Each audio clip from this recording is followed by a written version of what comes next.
स्वागत है आपका चैनल टेक थ्रस्ट में। इस वीडियो के माध्यम से हम देखने वाले हैं आरआरबी जो 2024 में जितने भी क्वेश्चन पूछे गए थे उसका हम संग्रह को देखेंगे। अब देखते हैं इसमें कौन सा पेपर हो जाएगा। तो साइंस का पेपर को हम कवर करने वाले हैं। तो आरआरबी 2024 में जितने पेपर पूछे गए हैं हम उसको कवर करने वाले हैं, जो कि आपके आगामी एग्जाम जो आपका ग्रुप डी का एग्जाम हो जाएगा, एनटीपीसी का एग्जाम हो जाएगा, एएलपी सीबीटी 2 हो जाएगा, या इवन किसी भी प्रकार के आप एग्जाम के लिए आप इसको रेफर कर सकते हैं। तो आइए देखते हैं। सबसे फर्स्ट क्वेश्चन हमारा हो जाएगा, न्यूमेरिकल से स्टार्ट होता है सबसे फर्स्ट क्वेश्चन। तो आर ओम क्वेश्चन क्या बोला गया है, क्वेश्चन को ध्यान से देखेंगे तभी क्वेश्चन को हम बना पाएंगे।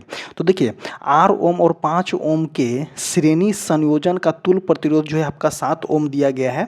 तो आर का मान ज्ञात करना है। तो देखिए, इसमें जो है आपका तुल प्रतिरोध दिया गया है। तुल प्रतिरोध कहने का मतलब कि आर इक्विवेलेंट का वैल्यू दिया गया है, और इसका कौन सा होता है, तो R1 होता है प्लस R2 होता है प्लस क्या होता है R3 होता है, एज सो ऑन, इस तरह से होते रहता है। आगे देखते हैं कि क्वेश्चन क्या बोला गया है कि R ओम और 5 ओम के श्रेणी क्रम का संतुल प्रतिरोध जो है आपका 7 ओम दिया गया है। तो 7 ओम यहाँ पे हो जाएगा, और क्या दिया गया है, एक जो है आपका R दिया गया है, दूसरा जो है आपका 5 दिया गया है। तो इस R को निकालना है। देखिए, इस R को निकालना है। तो 7 में से 5 जाएगा तो कितना हो जाएगा, 2 ओम हो जाएगा यहाँ पे। तो ऑप्शन नंबर कौन सा हो जाएगा, सी हो जाएगा। अगर हम बात करते हैं तो श्रेणी क्रम में अगर संयोजन होता है तो विद्युत धारा का मान जो होता है आपका समान होता है। तो देखते एक होता है आपका कौन सा, तो एक होता है आपका श्रेणी क्रम में होता है, एक जो होता है आपका पैरेलल क्रम में होता है।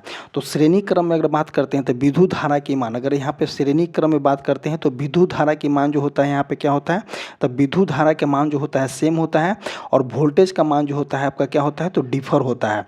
और वही अगर बात करते हैं, इसमें जो होता है वोल्टेज का मान, इसमें देखते हैं अगर श्रेणी क्रम में, वंस अगेन देखते हैं कि श्रेणी क्रम में अगर श्रेणी क्रम की बात करते हैं तो विद्युत धारा का मान जो होता है सेम होता है, और वोल्टेज की मान जो होता है, वोल्टेज की मान जो होता है इसमें डिफर होता है। वही अगर पैरेलल क्रम की बात करते हैं तो किसका, पैरेलल क्रम में जो होता है करेंट के मान जो होता है आपका बदलते रहता है, और वोल्टेज का मान जो होता है आपका सेम होता है। तो जब वोल्टेज का मान सेम होता है तो पैरेलल क्रम में ही हम जो है अपने घर के वायरिंग जो होता है आपका पैरेलल क्रम में किया जाता है। क्यों पैरेलल क्रम में किया जाता है, क्योंकि वोल्टेज का मान जो होता है ईच एंड एवरी इक्विपमेंट को हम सेम वोल्टेज दे सकें, इसीलिए इस तरह से किया जाता है। नेक्स्ट क्वेश्चन देखते हैं। क्वेश्चन नंबर 2 हो जाएगा, निम्नलिखित में से कौन सी ग्राही जो है स्वाद की पहचान करने में मदद करता है। क्वेश्चन के देखिएगा, एक हो जाएगा आपका प्रकाश ग्राही। तो देखिए, प्रकाश ग्राही स्वाद से कोई रिलेटेड है, नहीं है। ध्वनि ग्राही प्रकाश स्वाद से रिलेटेड है, तो नहीं है। एक हो जाएगा आपका घ्राणी ग्राही। तो घ्राणी ग्राही को काट दीजिए, तो आंसर जो हो जाएगा आपका रस ग्राही हो जाएगा, जो कि आपका स्वाद की पहचान के लिए जिम्मेदार होता है। जीभ की सतह पर छोटे दिखने वाले उभरे से उभारों से ढके रहते हैं। तो देखिए, जीभ मान लेते हैं इस तरह से होता है, इस तरह से जीभ का कंस्ट्रक्शन इस आकार के होता है, इस आकार का। तो इसमें देखते होंगे कि यहाँ पे एक छोटा छोटा उभारी आकार का होता है। तो इसको हम क्या बोलते हैं, तो इस उभारी आकार को हम क्या बोलते हैं, जिसे हम पैपीला बोलते हैं। क्या बोलते हैं, तो पैपीला बोलते हैं। और स्वाद कनिकाएँ जो होता है, पैपीला के भीतर ही स्वाद कनिकाएँ जो होती हैं उपस्थित होते हैं। और प्रत्येक स्वाद कनिकाएँ जो होता है, स्वाद रेसिपेटर कोशिकाएँ, सहायक कोशिकाएं और बेसल कोशिकाओं से बनी होती है, जो अंशतः स्वाद और रेसिपेटर कोशिकाओं में बदल जाती है। नेक्स्ट क्वेश्चन देखते हैं। यहाँ पे क्वेश्चन नंबर हो जाएगा आपका 3 नंबर, निम्नलिखित में से कौन सा अणु जो है प्रोटीन बनाने के लिए सूचना स्रोत के रूप में कार्य करता है। क्वेश्चन को ध्यान से देखना होगा कि निम्नलिखित में से कौन सा अणु जो है प्रोटीन बनाने के लिए सूचना स्रोत के रूप में कार्य करता है। तो राइबो न्यूक्लिक एसिड हो जाएगा, फॉलिक एसिड हो जाएगा option number B. Option number 3 हो जाएगा डी ऑक्सी राइबो न्यूक्लिक अम्ल, और एक हो जाएगा आपका ऑप्शन नंबर डी। तो इसका आंसर जो हो जाएगा आपका ऑप्शन नंबर सी जो हो जाएगा D oxy ribo nucleic acid, इसका आंसर हो जाएगा। नेक्स्ट क्वेश्चन देखते हैं कि किस कोशिका का आकार जो होता है बदलता रहता है। तो अगर इस तरह के क्वेश्चन देखा जाए तो आप आंख मूंद करके मारिए किसको, अमीबा को। तो देखिए, अमीबा का आकार जो होता है इस आकार में होता है। अमीबा का आकार, अमीबा का कोई आकार जो होता है निश्चित नहीं होता है, तो अमीबा का आकार जो होता है अनिश्चित होता है। तो इसका आंसर जो हो जाएगा आपका अमीबा हो जाएगा। तंत्रिका तंत्र में कोशिका विभाजन नामात्रा का होता है, और हो जाएगा अंडाणु जो होता है आपका, अंडाणु जो होता है सबसे बड़े कोशिका होता है, और चिकनी कोशिका इसको हटाइए तो अमीबा जो हो जाएगा यहाँ पे क्या हो जाएगा कि अमीबा का आकार जो होता है अपने बदलते रहता है। और अमीबा एक जो होता है एक कोशिकीय यूकैरियोटिक जीव है जो स्यूडोपोडस को फैला करके किसको तो स्यूडोपोडस को फैला करके स्यूडोपोडस को फैला करके सिकोड़ कर अपना आकार में जो होता है बदल देता है।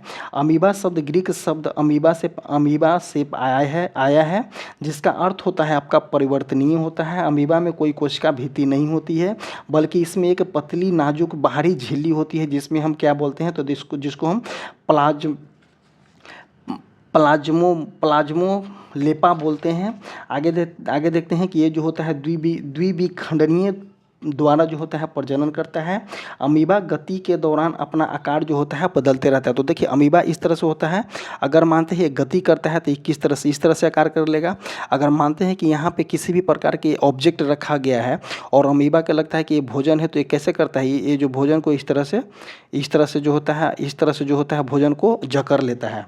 आगे देखते हैं कि वे जो होते हैं स्यूडोपोडिस द्वारा खाद्य कणों के निरंतर निगल लेते हैं जिससे खाद्य रिक्तिकाएं बन जाती है।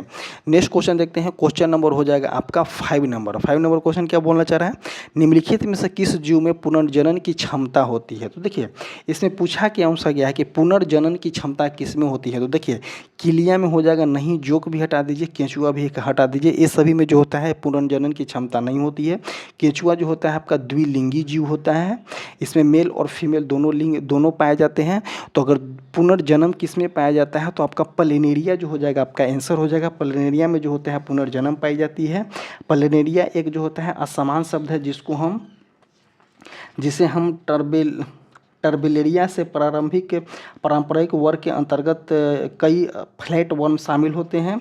फाइलम जो होता है प्लेंटीहेल्मिंथेज और प्लेंटो वर्म शामिल होते हैं। पुनर्जनन hydra, plate worm, tape worm जैसे जीव में होते हैं, उसमें जो है अत्यधिक अनुकूल पुनर्योजी क्षमताएं पाए जाते हैं। नेक्स्ट क्वेश्चन देखते हैं, क्वेश्चन नंबर 6 को देखेंगे, निम्नलिखित में से किसमें जो होता है झिल्ली युक्त कोशिका का जो होता है आपका अभाव होता है। तो देखिए झिल्ली युक्त कोशिका का जो होता है अभाव होता है। तो देखिए ऑप्शन को हम छाटेंगे, ऑप्शन को पहले छाटिए। यूकैरियोटिक कोशिका में जो होता है झिल्ली होता है बट प्रोकैरियोटिक कोशिका में झिल्ली नहीं होता है। बट ऑप्शन यहाँ पे यूकैरियोटिक और प्रोकैरियोटिक दोनों दिया है तो इसको कट कर दीजिए। आगे देखते हैं यूकैरियोटिक, तो यूकैरियोटिक में कोशिका होता है। नेक्स्ट देखेंगे कि न तो यूकैरियोटिक न प्रोकैरियोटिक, तो इसको भी काट दीजिए। तो ऑप्शन नंबर आपके पास बचा कौन सा, तो ऑप्शन नंबर बचा कि केवल प्रोकैरियोटिक कोशिका में जो होता है आपका कोशिका झिल्ली का अभाव होता है। प्रोकैरियोटिक कोशिका सरल कोशिकाएं होती है जिसमें माइटोकॉन्ड्रिया, गोल्जी उपकरण, लाइसोसोम आदि जैसे अंग जो होता है प्रोकैरियोटिक कोशिकाओं में नहीं पाई जाती हैं। कोशिकाएं जो होता है दो प्रकार के हो सकता है। प्रोकैरियोटिक कोशिका एक होता है आपका यूकैरियोटिक कोशिकाएं होता है। प्रोकैरियोटिक कोशिकाएं जैसे कि बैक्टीरिया में पाया जाता है, आर्किया में पाया जाता है, पीपीएलओ में पाई जाती है आदि, ये सभी जीव में जो होते हैं आपका प्रोकैरियोटिक कोशिकाएं होते हैं। अब प्रोकैरियोटिक कोशिका में वास्तविक नाभिक नहीं होता है, इसलिए इसका आनुवंशिक पदार्थ जो होता है साइटोप्लाज्मा के एक विशेष भाग में केंद्रित होता है जिसको हम क्या बोलते हैं न्यूक्लियोइड क्षेत्र बोलते हैं। प्रोकैरियोटिक कोशिकाओं का आकार कभी कभी दिया जाता है, तो प्रोकैरियोटिक कोशिकाओं का आकार जो होता है 0.1 से लेकर के 0.5 माइक्रोमीटर के बीच में होता है। नेक्स्ट क्वेश्चन देखते हैं, क्वेश्चन नंबर 7 को यहाँ पे देखेंगे कि दो वस्तुओं के बीच, सबसे पहले हम इसका एक फार्मूला बताएंगे आपको, फार्मूला बताएंगे तभी ये क्वेश्चन बनेगा। इसका फार्मूला जो होता है F equal to capital G m1 m2 divided by जो होता है आपका r² होता है। अब हम इसको चलेंगे, क्वेश्चन पे चलेंगे, कथन नंबर 1 पे चलेंगे। कथन नंबर 1 को हम कवर करते हैं कि दो वस्तुओं के बीच गुरुत्वाकर्षण बल उन दोनों वस्तुओं के बीच जो होता है पृथक्करण दूरी से स्वतंत्र होता है। तो अब आते हैं फार्मूला पे। F इक्वल टू क्या होता है, फोर्स इक्वल टू होता है आपका G capital G m1 m2 divided by r² होता है। r² जो है आपका डिस्टेंस यहाँ पे लिया जाता है। तो देखिए दो वस्तुओं के बीच गुरुत्वाकर्षण बल F हो जाएगा, दोनों गुरुत्वाकर्षण बल दोनों वस्तुओं के बीच जो होता है पृथ्वीकरण दूरी से स्वतंत्र होता है, तो दूरी से स्वतंत्र है तो नहीं है, तो इसको काट दीजिए। आगे देखते हैं, दो वस्तुओं के बीच गुरुत्वाकर्षण बल उन दोनों वस्तुओं के बीच के दूरी के वर्ग के व्युत्क्रमानुपाती होता है। बीच के दूरी के वर्ग के क्या है, तो दोनों एक दूसरे के व्युत्क्रमानुपाती हैं, तो ये तो ऑप्शन नंबर तो कथन नंबर 2 सही हो जाएगा। आगे देखते हैं 3 नंबर कि दो वस्तुओं के बीच गुरुत्वाकर्षण बल उनके द्रव्यमानों के गुणनफल के बीच जो होता है अनुक्रमानुपाती होता है। तो एफ जो होता है आपका अनुक्रमानुपाती है किसका, m1 प्लस m2, तो द्रव्यमानों के गुणनफल के जो है अनुक्रमानुपाती है। तो ऑप्शन नंबर इसका जो हो जाएगा आपका, इसका आंसर जो हो जाएगा आपका कथन 1 और 2। कथन 1 और 3 जो दोनों जो सॉरी कथन 2 और 3 जो हो जाएगा सही हो जाएगा। तो ऑप्शन नंबर सी में जो है कथन 2 और 3 जो है सही हो जाएगा। और इसके बारे में देखते हैं कि गुरुत्वाकर्षण बल जो होता है संबंधित तथ्य देखेंगे। यह केवल आकर्षण प्रकृति का होता है। यह अनंत दूरी, जैसे कि एफ इक्वल टू फॉर्मूला क्या होता है, g m1 m2 divided by R square होता है। तो आर जो है आपका डिस्टेंस लिया है, तो ये न्यूनतम डिस्टेंस और मैक्सिमम डिस्टेंस और मिनिमम डिस्टेंस दोनों के बीच लागू होता है। यह किसी भी प्रकार के द्रव्यमान वाले दो वस्तुओं के बीच भी कार्य करते हैं, तो किसी भी प्रकार के द्रव्यमान हो उसके बीच भी कार्य करेगा। गुरुत्वाकर्षण बल के संबंधित नियम जो है किसके द्वारा दिया गया था, तो न्यूटन साहब के द्वारा दी गई थी। नेक्स्ट क्वेश्चन देखते हैं, क्वेश्चन नंबर 8। क्वेश्चन नंबर 8 को देखेंगे, निम्नलिखित में से कौन सा कथन गलत है। तो देखिए गलत क्वेश्चन को पहचानना है।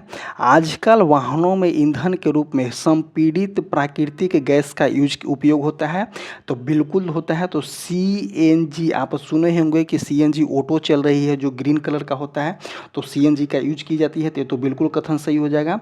अब आते हैं हम कथन नंबर 2 पे, बी पे।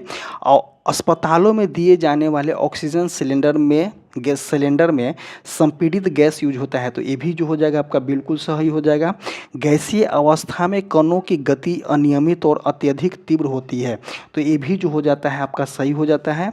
अस्पतालों में दिए जाने वाले ऑक्सीजन सिलेंडर में संपीड़ित गैस नहीं होता है, तो ये जो हो जाएगा आपका गलत हो जाएगा। क्योंकि देखिए जैसे देखिए घरेलू में जो होता है आप किसका यूज करते हैं, तो घरेलू में जो हम इसका LPG का यूज करते हैं, तो लिक्विफाइड पेट्रोलियम गैस का हम यूज करते हैं, तो ये भी जो होता है हमको संपीड़ित करके ही सिलेंडर में फिल किया जाता है। ऐसा इसलिए किया जाता है क्योंकि परिवहन के लिए इसको अत्यधिक गैस को संपीड़ित करके परिवहन के लिए जो होता है सुविधाजनक बनाया जाता है, इसलिए हम इसका यूज करते हैं। तो इसमें देखिए ऑक्सीजन वाले सिलेंडर में भी सेम प्रकार का होता है कि ऑक्सीजन को जो होता है ऑक्सीजन का संपीड़न क्षमता ज़्यादा होती है, तो उसको संपीड़ित करके अत्यधिक गैस को हम सिलेंडर में फिल कर सकते हैं और उसको परिवहन के लिए हमको जो होता है सुविधाजनक हो जाती है, इसलिए हम ऐसा करते हैं। और बड़ी मात्रा में गैसों को हम परिवहन कर सकते हैं, इसलिए हम ऐसा करते हैं। तो ऑप्शन नंबर डी जो हो जाएगा आपका यहाँ पे सही हो जाएगा। नेक्स्ट क्वेश्चन देखते हैं, क्वेश्चन नंबर 9।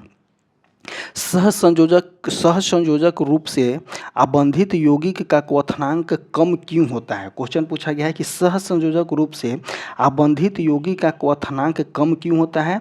तो अणुओं के भीतर प्रबल सहसंयोजक बंधन और प्रबल अंतर आणविक बल भी होती है। ऑप्शन नंबर बी देखेंगे, अणुओं के भीतर प्रबल सहसंयोजक बंधन और किंतु अंतर जो होता है आणविक होता है। आगे दिया गया है ऑप्शन नंबर सी में कि अणुओं के भीतर दुर्बल सहसंयोजक आबंध होता है किंतु अंतर जो होता है आणविक बल दुर्बल होता है। अणुओं के भीतर प्रबल आंतरिक आणविक बल होता है किंतु सहसंयोजक बंधन जो होता है आपका दुर्बल होता है। तो आंसर जो हो जाएगा इसमें कौन सा हो जाएगा, तो ऑप्शन नंबर बी जो हो जाएगा इसका आंसर हो जाएगा। ये हो जाएगा आपका आंसर हो जाएगा। अणुओं के बीच जो होता है भीतर प्रबल सहसंयोजक आबंध होता है किंतु अंतर आणविक बल जो होता है आपका दुर्बल होता है। तो देखिए सहसंयोजक यौगिक के गुण निम्न देखेंगे। सहसंयोजक बंधन आयनिक या धात्विक बंधनों की तुलना में कमज़ोर होता है। छोटे सहसंयोजक यौगिक जो होता है गैसीय अवस्था में होता है जिसमें हम अपेक्षाकृत कम अंतर आणविक बल होते हैं। बड़े अणुओं में अधिक आकर्षण बल होते हैं जो द्रव या ठोस दोनों हो सकते हैं। ध्रुवीय अणुओं का गलनांक और क्वथनांक जो होता है और ध्रुवीय अणुओं की तुलना में जो होता है काफ़ी अधिक होती है। तो इसका आंसर जो हो जाएगा ऑप्शन नंबर बी जो हो जाएगा इसका आंसर हो जाएगा। नेक्स्ट क्वेश्चन देखते हैं, क्वेश्चन नंबर 10। क्या बोलना चाह रहा है कि थायरॉक्सिन हार्मोन के संश्लेषण के लिए क्या आवश्यकता होती है। तो देखिए थायरॉक्सिन हार्मोन्स के संश्लेषण के लिए जब भी थायरॉक्सिन हार्मोन हो जाएगा तो आप आयोडीन के पीछे जाइएगा, तो आयोडीन इसका आंसर हो जाएगा। ये सभी जो होता है कौन सा, तो देखिए फ्लोरीन, क्लोरीन, बोरोमीन, आयोडीन, ये सभी जो होता है आपका हाइड्रोजन ग्रुप से संबंधित होता है और जो आपका पीरियोडिक टेबल में 17वां समूह से संबंधित है। थायरॉक्सिन हार्मोन के संश्लेषण के लिए आयोडीन आवश्यक होता है। थायरॉक्सिन जिसे हम कभी कभी T4 के नाम से भी जानते हैं, इसको जो है कभी कभी हम T4 के नाम से भी जानते हैं। मानव शरीर में जो होता है थायराइड ग्रंथि से स्रावित होने वाला मुख्य हार्मोन होता है। थायरॉक्सिन जो होता है मस्तिष्क के विकास, देखिए थायरॉक्सिन जो होता है आपका मस्तिष्क के विकास और मस्तिष्क के कार्य को उत्तेजक करने में महत्वपूर्ण जो होता है भूमिका निभाता है। ध्यान से ये सभी पॉइंट को नोट आउट कीजिएगा। थायरॉक्सिन जो होता है भ्रूण अवस्था में मस्तिष्क के विकास और शारीरिक विकास के लिए जिम्मेदार होता है। ये जो हो जाएगा थायरॉक्सिन जो होता है आपका, थायरॉक्सिन जो होता है भ्रूण अवस्था में मस्तिष्क के विकास के लिए भी कार्य करता है और शारीरिक विकास के लिए भी आपका जिम्मेदार होता है। एक क्वेश्चन आपका पूछा गया क्वेश्चन है। थायरॉक्सिन हार्मोन जो होता है मेटाबॉलिज्म में भी महत्वपूर्ण भूमिका निभाता है। थायरॉक्सिन जो होता है बेसल मेटाबॉलिज्म रेट को भी बढ़ा देता है। आगे देखते हैं, थायराइड ग्रंथि के पिछली सतह पर 4 ग्रंथियाँ होती हैं जिसे हम पैराथायराइड ग्रंथियाँ कहते हैं। जो पैराथायराइड हार्मोन या संक्षेप में पीटीएच नामक हार्मोन जो होता है स्रावित होता है। नेक्स्ट क्वेश्चन देखते हैं, क्वेश्चन नंबर 11। क्वेश्चन नंबर 11 क्या बोलना चाह रहा है कि निम्नलिखित में से कौन सा जो है विषमांगी विलयन का उदाहरण है। निम्नलिखित में से कौन सा जो है विषमांगी विलयन का उदाहरण है। तो देखिए टिंचर आयोडीन जो हो जाएगा एथेनॉल और पानी का मिश्रण, तेल और पानी का मिश्रण, नींबू और पानी का मिश्रण। सबसे पहले हम समझेंगे कि विषमांगी मिश्रण होता क्या है और समांगी मिश्रण क्या होता है। तो देखिए यहाँ पे देखेंगे हम कौन सा समांगी मिश्रण देखेंगे और यहाँ पे देखेंगे हम विषमांगी मिश्रण। तो देखिए समांगी मिश्रण क्या होता है कि इसके ईच एंड एवरी अणु जो होता है, इसके प्रत्येक अणु जो होता है एक क्वांटिटी में होते हैं और विषमांगी का जो होता है इस प्रकार के नहीं होता है। जैसे कि आप यहाँ पे देखे होंगे कि नींबू और पानी का मिश्रण। तो देखिए नींबू और पानी का मिश्रण अगर हम एक गिलास में नींबू और पानी को घोरते हैं तो किसी भी पॉइंट से हम उठाते हैं तो उसका जो होता है अणु जो होता है एक समान होता है। बट अगर बात वही हम करते हैं किसका, बालू और पानी के मिश्रण को, तो देखिए बालू और पानी के मिश्रण में इस प्रकार के नहीं होता है क्योंकि वो दोनों अलग अलग होते हैं। मिट्टी और पानी का मिश्रण इस प्रकार के नहीं हो जाएगा। जैसे कि चावल में अगर दाल डाल दिया जाए, अगर रॉ मटेरियल चावल हो और दाल हो, तो एज एग्जाम्पल में हम देख सकते हैं कि चावल और दाल में अगर चावल को अगर दाल में फेंट दिया जाए तो वो एक प्रकार के क्या हो जाएगा, सभी क्वांटिटी एक समान नहीं हो जाएगा, तो वो क्या हो जाएगा आपका विषमांगी मिश्रण कहला जाएगा। देखिए तो चावल और दाल जो होता है हम आपको एग्जांपल के बताएं ये मिश्रण नहीं है, लेकिन विषमांगी मिश्रण के उदाहरण हम यहाँ पे देखेंगे। तो इसका आंसर जो हो जाएगा टिंचर आयोडीन जो होता है आपका समांगी मिश्रण है। एथेनॉल और पानी जो हो जाएगा आपका समांगी मिश्रण है। जैसे एथेनॉल और पानी, जैसे कि शराब में पानी मिला करके पिया जाता है तो एथेनॉल और पानी हो जाएगा, और नींबू और पानी जो हो जाएगा यहाँ पे समांगी मिश्रण हो जाएगा। बट तेल और पानी जो हो जाएगा एक प्रकार का विषमांगी मिश्रण है। ऐसा इसलिए होता है कि तेल जो होता है पानी के ऊपर छला जाता है और ईच एंड एवरी पॉइंट पे जो होता है सेम क्वांटिटी में नहीं होता है। तो इसका आंसर जो हो जाएगा ऑप्शन नंबर सी जो हो जाएगा बिल्कुल सही हो जाएगा। आगे देखते हैं नेक्स्ट क्वेश्चन कि जिप्सम को अगर 373 केल्विन पर गर्म करने पर निम्नलिखित में से कौन सा यौगिक प्राप्त होता है। तो देखिए जिप्सम का फार्मूला क्या होता है। तो जिप्सम का फार्मूला हम देखेंगे सबसे पहले तो CaSO4 इंटू 2H2O हो जाएगा। क्या हो जाएगा 2H2O हो जाएगा। यहाँ पे हम एरो लेते हैं और कलम को चेंज करते हैं, क्या बनाया जाएगा CaSO4 into half H2O plus क्या बनाएगा H2O बना जाएगा। इस तरह से बना देगा।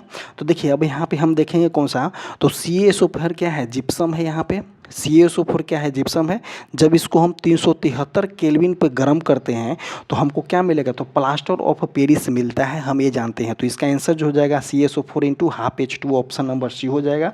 जिप्सम का उपयोग जो होता है आपका फ्लेसिंग एजेंट उर्वरक में किया जाता है। कागज़ और वस्त्रों में भराव और पोर्टलैंड सीमेंट में जो होता है मंदक के रूप में आपका जिप्सम का यूज किया जाता है। और प्लास्टर ऑफ पेरिस का यूज आप बता सकते हैं जैसे कि शल्य चिकित्सा में की जाती है। उसके बाद सांचे सांचे और मूर्ति के रूप में सांचे सांचे का पैटर्न बनाने में किया जाता है। सजावटी ढलाई में सीमेंट के रूप में सजावटी सामग्री बनाने में किया जाता है। अग्निरोधक सामग्री में किया जाता है। चौक बनाने के लिए किया जाता है। अस्पताल में हड्डियों में किया जाता है, तो वही हो जाएगा अस्पताल में हड्डियों को जोड़ने के लिए की जाती है। तो ऑप्शन नंबर इसका हो जाएगा आपका सी, जो हो जाएगा CaSO4 इंटू हाफ H2O जो हो जाएगा आपका आंसर हो जाएगा। और CaSO4 2H2O किसका फॉर्मूला होता है, तो जिप्सम का होता है। नेक्स्ट क्वेश्चन देखेंगे, क्वेश्चन नंबर 13 बोला गया है निम्नलिखित में से HNO3 का आणविक द्रव्यमान बताएं। तो HNO3 का आणविक द्रव्यमान हमें बताना है यहाँ पे। तो हाइड्रोजन का द्रव्यमान कितना होता है, 1 होता है। नाइट्रोजन का द्रव्यमान कितना होता है, तो 14 होता है। तो 1 हाइड्रोजन है, 14 जो हो जाएगा आपका नाइट्रोजन है। और O3 का एक द्रव्यमान का कितना होता है, तो O का जो होता है एक द्रव्यमान का 16 होता है। और 3 दिया गया है, तो यहाँ पर कितना हो जाएगा 48 हो जाएगा। तो ये तीनों के जोड़ दीजिए, जब इस तीनों को जोड़िएगा तो आपका 63U इसका आंसर आ जाएगा। ऑप्शन नंबर डी जो हो जाएगा सही हो जाएगा। नेक्स्ट क्वेश्चन देखते हैं क्वेश्चन नंबर 14 क्या बोलना चाह रहा है कि निम्नलिखित में से कौन सी धातु जो है हाइड्रोक्लोरिक अम्ल के प्रति अधिक अभिक्रियाशील होता है। तो देखिए हाइड्रोक्लोरिक अम्ल के प्रति जो है आपका अधिक अभिक्रियाशील बताया गया है। तो इसका आंसर जो हो जाएगा आपका मैग्नीशियम हो जाएगा।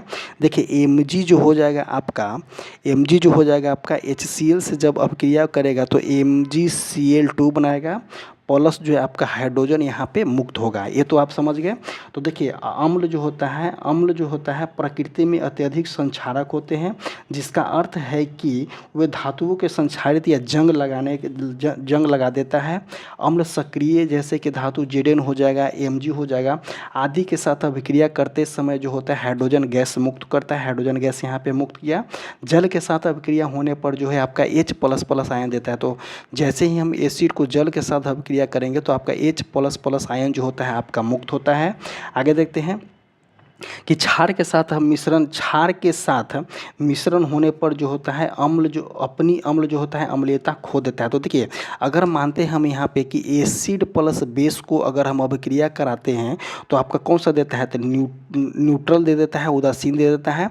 प्लस जो है आपका क्या देता है, H2O यहाँ पे मुक्त होता है। तो देखिए अम्लीयता को जो होता है क्षार के साथ अगर अभिक्रिया कराएंगे तो अम्लीयता जो होता है हटा देता है। जैसे कि अगर मानते हैं कि आपके पेट में अम्लीयता हो गया है, क्योंकि पेट में HCl एसिड होता है, तो आपके पेट में जो होता है एसिडिटी हो गया है। तो उस कंडीशन में अगर आप बेसिक चीज़ का नेचर आप यूज करते हैं तो आपका जो होता है अम्लीयता को रिड्यूस किया जाता है। बट हम लोग क्या करते हैं कि नींबू पी लेते हैं, लेकिन नींबू एसिड में जो है नींबू का यूज कभी नहीं करना चाहिए, क्योंकि नींबू जो होता है आपका एसिड नेचर का होता है और पेट में ऑलरेडी हमारा जो होता है एसिड होता है। तो उस कंडीशन में हमको नींबू, जब हम एसिडिटी के कंडीशन में होते हैं तो नींबू का यूज कभी नहीं करना चाहिए। हमको किस चीज़ का यूज करना चाहिए, तो हमको बेसिक नेचर का किसी भी प्रकार के, जैसे कि इनो हो जाता है, घर में आपको खाने वाला सोडा होता है, ये सभी बेसिक नेचर का होता है। वो सभी के यूज करने से जो होता है एसिडिटी को जो होता है रिड्यूस हो जाता है। आगे देखते हैं कि अम्ल क्षार के साथ अभिक्रिया करके लवण और जल बनाता है। ये भी क्वेश्चन आपको देखने को मिलता है। जब अम्ल और क्षार की समान मात्राएं मिलती है, तो इस अम्ल और क्षार की अगर क्वांटिटी सेम हो जाएगा, समान मात्रा मिलेगा, तो उदासीन अभिक्रिया देगा और जो है आपका लवण और जल बनाता है। अम्ल का pH मान जो होता है आपका कितना, अम्ल का pH मान जो होता है 6.9 से जो होता है कम होना, 6.9 तक होना चाहिए, क्योंकि 7 जो होता है आपका न्यूट्रल हो जाता है। आगे देखते हैं next question number 15। 1 metre focus दूरी के उत्तल दर्पण के वक्रता केंद्र और ध्रुव के बीच दूरी होती है। तो देखिए क्वेश्चन क्या बोला गया है कि 1 मीटर फोकस दूरी, अगर मानते हैं कि C बराबर क्या होता है, C बराबर जो होता है आपका 2F होता है। तो सेंटर ऑफ कर्वेचर C बराबर जो होता है आपका 2F होता है। फोकस दूरी यहाँ पे आपका 1 दिया गया है, तो 2 में 1 से गुना करेंगे तो कौन सा हो जाएगा, 2 मीटर यहाँ पे आंसर हो जाएगा। क्वेश्चन नंबर देखते हैं हम 16 नंबर क्वेश्चन के लिए सबसे पहले जो है हम एक बार बनाते हैं। बार कहने का मतलब कि एक चुंबकीय बार देखेंगे, इसमें जो हम नोट आउट करेंगे नॉर्थ पोल और साउथ पोल। अब बने यहाँ पे, तो देखते हैं कि चुंबकीय क्षेत्र के बारे में निम्नलिखित में से कौन सा कथन जो है सही है। तो देखिए चुंबकीय क्षेत्र जो है एक अदिश राशि है, बिल्कुल गलत हो जाएगा। चुंबकीय क्षेत्र जो होता है आपका एक सदिश राशि होता है। यह केवल चुंबक के बाहर स्थित होता है, बिल्कुल गलत हो जाएगा। जैसे कि देखिए चुंबक के बाहर इस तरह से जा रहा है और ये जो होता है आपका अंदरूनी भी जाता है, जैसे कि यहाँ से गया और इस तरह से जाता है तो अंदरूनी भी जाता है, तो चुंबक के बाहर नहीं, तो ये तो बिल्कुल गलत हो जाएगा। ऑप्शन नंबर बी भी गलत हो जाएगा। किसी भी बिंदु पर इसकी दिशा चुंबकीय दिक्सूचक द्वारा मापी जाती है, तो ये जो हो जाएगा आपका सही हो जाएगा। यह सदैव सीधी रेखा में गमन करती है, तो ये भी जो हो जाएगा आपका गलत हो जाएगा। तो यहाँ से आप समझ गए कि किस तरह से ऑप्शन नंबर सी जो हो जाएगा सही हो जाएगा। और देखते हैं हम क्या कि चुंबकीय क्षेत्र जो होता है आपका सदिश नहीं क्या होता है, आप अदिश नहीं क्या होता है, आपका सदिश राशि होता है। चुंबकीय क्षेत्र रेखाएं जो होता है का बंद लूप बनाती है, जैसे कि यहाँ पे देखिए बंद लूप बनाती है, नहीं कि आपका जो है एक सीधी रेखा होती है। यहाँ तक तो हम समझ गए। अब देखते हैं चुंबकीय क्षेत्र बी बराबर फॉर्मूला क्या होता है। तो चुंबकीय क्षेत्र बी बराबर आपका फॉर्मूला जो होता है आपका चुंबकीय फ्लक्स डिवाइडेड बाई जो होता है आपका सदिश क्षेत्र, मतलब कि एरिया हो जाएगा। चुंबकीय फ्लक्स डिवाइडेड बाई जो होता है आपका सदिश क्षेत्र होता है। और चुंबकीय क्षेत्र का एसआई मात्रक जो होता है, इसका एसआई मात्रक जो होता है आपका क्या होता है, टेस्ला होता है। और इसका जो होता है आपका सीजीएस मात्रक जो होता है आपका क्या होता है, गॉस होता है। सीजीएस मात्रक जो होता है आपका गॉस होता है। और एक टेस्ला इक्वल टू कितना होता है, 10 टू दी पावर 4 जो होता है गॉस होता है। यही सब क्वेश्चन जो है आपका रेलवे में ज़्यादा से ज़्यादातर क्वेश्चन देखने को मिलता है। और जो है आपका ग्रुप डी में तो और ये सभी क्वेश्चन आपको देखने को मिलता है, तो ये सभी पॉइंट पे आपको ध्यान देना होगा। आगे देखते हैं, नेक्स्ट क्वेश्चन बोला गया है कि यदि एक आदमी जो है ज़मीन से 2.5 मीटर की ऊंचाई पे जाता है, कितना मीटर, तो 2.5 मीटर की ऊंचाई पे जाता है, 1 किलोग्राम भार उठाता है, गुरुत्वीय त्वरण जो है आपका 10 मीटर प्रति सेकंड स्क्वायर दिया गया है, तो आदमी द्वारा किया गया परिमाण ज्ञात करें, मतलब कि आपका जो है परिमाण ज्ञात करना है। तो देखिए mgh क्या होता है, mgh हो जाएगा स्थिति ऊर्जा हो जाएगा, क्योंकि यहाँ पे हाइट दिया गया है। अगर वेलोसिटी दिया रहता तो हम क्या मानते, तो वेलोसिटी दिया रहता तो हम वहाँ पे क्या मानते, तो वेलोसिटी गुरुत्वीय त्वरण ले लेते। बट यहाँ पे क्या दिया गया, हाइट दिया गया। जब हाइट दिया गया तो mgh हो जाएगा। m का वैल्यू जो है आपका यहाँ पे 1 दिया गया है, g का वैल्यू जो है आपका 10 दिया गया है, और 2.5 हो जाएगा। तो इसका आंसर जो हो जाएगा 25 जूल आंसर हो जाएगा। ऑप्शन नंबर 1 करेक्ट हो जाएगा। आगे देखते हैं क्वेश्चन नंबर 18। निम्नलिखित में से कौन सी भौतिक राशि जो है एक गतिशील पिंड द्वारा तय की गई कुल पथ के लंबाई के बराबर होता है। कुल पथ के लंबाई के बराबर होता है गतिशील पिंड के द्वारा। तो डिस्टेंस इक्वल टू क्या होता है, स्पीड इनटू क्या होता है, टाइम होता है। तो यहाँ पे कौन सा हो जाएगा, दूरी हो जाएगा। दूरी जो होता है आपका ऑलवेज पॉजिटिव होता है, दूरी जो होता है केवल धनात्मक होता है। दूरी जो होता है आपका एक अदिश राशि होता है। विस्थापन किसको हम बोलते हैं, तो देखिए विस्थापन को हम शॉर्टेस्ट डिस्टेंस बोल सकते हैं। जैसे कि शॉर्टेस्ट डिस्टेंस कैसे, जैसे हम ए से बी पॉइंट पे गए और वंस अगेन हम यहाँ पे सी पॉइंट पे हैं, तो ए जो हो जाएगा, ए से सी पॉइंट जो हो जाएगा आपका शॉर्टेस्ट डिस्टेंस हो जाएगा। तो शॉर्टेस्ट डिस्टेंस को हम क्या बोलते हैं, तो विस्थापन बोलते हैं। और बेग जो हो जाएगा आपका कौन सा क्या हो जाएगा, स्पीड। बेग अगर पूछा गया है यहाँ पे तो क्या हो जाएगा आपका डिस्प्लेसमेंट डिवाइडेड बाय टाइम जो हो जाएगा, यहाँ पे बेग हो जाएगा। चाल बोला गया है तो distance equal to speed into बेग में परिवर्तन की दर को त्वरण करते हैं। और जो एकांक समय में तय की गई दूरी को हम क्या बोलते हैं, तो चाल बोलते हैं। और यही जो हो जाएगा इसका आंसर हो जाएगा। नेक्स्ट क्वेश्चन देखते हैं, क्वेश्चन जो हो जाएगा आपका दूरी हो जाएगा। आगे देखते हैं क्वेश्चन नंबर 19 क्या बोलना चाह रहा है कि निम्नलिखित में से कौन सा विकल्प जो है नीचे दी गई अभिक्रिया के उत्पादों को दर्शाता है। तो देखिए अगर मानते हैं MnO2, क्वेश्चन को ध्यान से देखेंगे कि MnO2 प्लस 4HCl अगर अभिक्रिया करता है तो क्या बनता है, तो MnCl2 plus Cl2 plus 2H2O जो होता है यहाँ पे मुक्त होता है। तो ऑप्शन नंबर बी जो हो जाएगा इसका सही हो जाएगा। और इसी तरह से जो है आज का टॉपिक मेरा समाप्त होता है। आपको ये टॉपिक कैसा लगा आप डेफिनेटली कमेंट कीजिएगा। और आपको बता दें कि हमारा एक टेलीग्राम चैनल है जो कमेंट बॉक्स और डिस्क्रिप्शन बॉक्स में टेलीग्राम का लिंक पिन किया गया है। आप वहाँ पे जाइएगा, टेलीग्राम चैनल से जुड़िएगा, जो कि आपको लेटेस्ट अपडेट वहाँ पे मिलते रहेगा। और इसी तरह से आज का वीडियो जो होता है समाप्त होता है। Thank you.